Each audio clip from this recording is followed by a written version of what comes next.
È il più classico dei testa a coda a chiudere la regular season della FMCZ Rugby Rovigo Delta. I rossoblù ospitano la Cenerentola del campionato e già retrocesso Cavalieri Prato. La squadra rossoblù che è alla ricerca di 4 punti che garantirebbero matematicamente la vetta della classifica, con la possibilità poi di giocare l'eventuale finale nel tempio del rugby italiano, ovvero lo stadio Mario Battaglini. La presa di Boggiani. È buona la partenza di Rovigo e c'è la meta di Emiliano Caffini. Abbastanza semplice, nel senso che è stata molto brava qui a sostegno della propria squadra. Non ancora pronto per rientrare, ma in rampa di lancio anche Ciccio. Tanto Dado Farolini la mette, per cui 7-0 quando siamo all'ottavo del primo tempo. Al lancio c'è un uomo che ha una mano incredibile e soprattutto una testa incredibile. Si chiama Jeff Montariol, il più abile giocatore aereo di questo campionato d'eccellenza. Non a caso il prossimo anno vestirà la maglia della Benetton Treviso.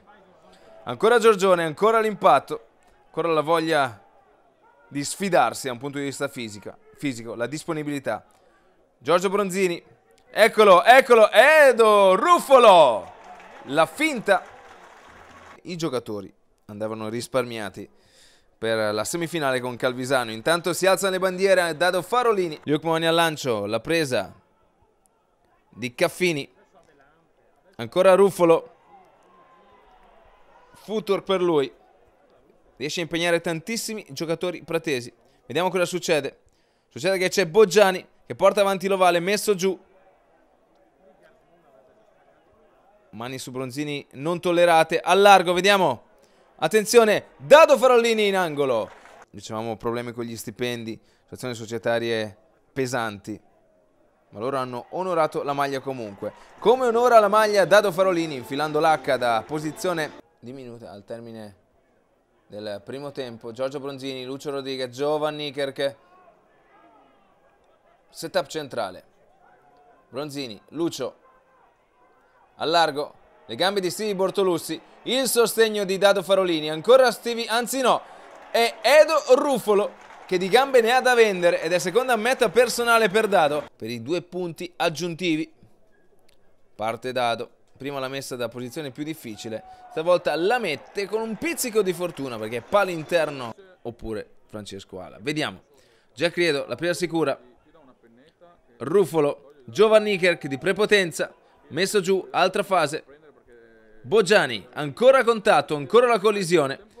Ottima la pulizia, altra fase. Ah, Matteo Ferro che riesce ad andare oltre, che sta alimentando questa squadra. Nel frattempo arrivano anche i 2 punti aggiuntivi di Dado Farolini, figlio d'arte.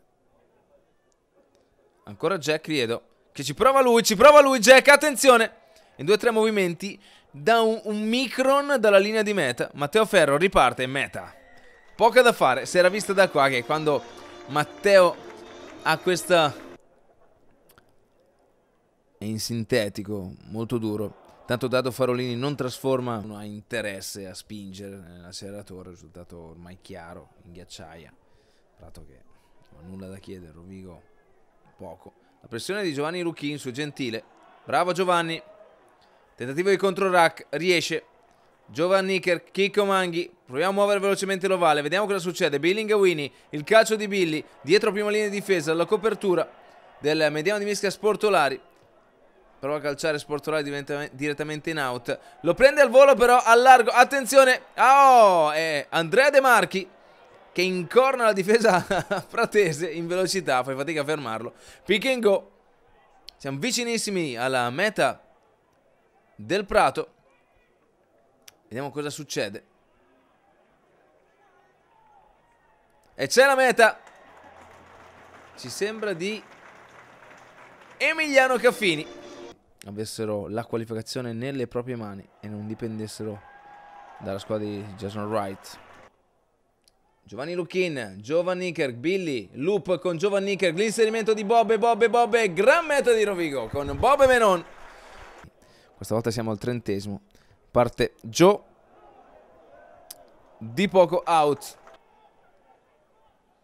Biffi su Gentile, sale Emiliano Caffini in palla, in grande forma fisica, la pressione su Biffi, va a terra, ancora Emiliano Caffini di piede, attenzione, ci buttiamo con Billingawini, non succede nulla, anzi succede che l'arbitro manda tutti negli spogliatoi. La FMCZ Rugby Rovigo Delta vince questo ultimo match in regular season 50-0 sui Cavalieri Prato.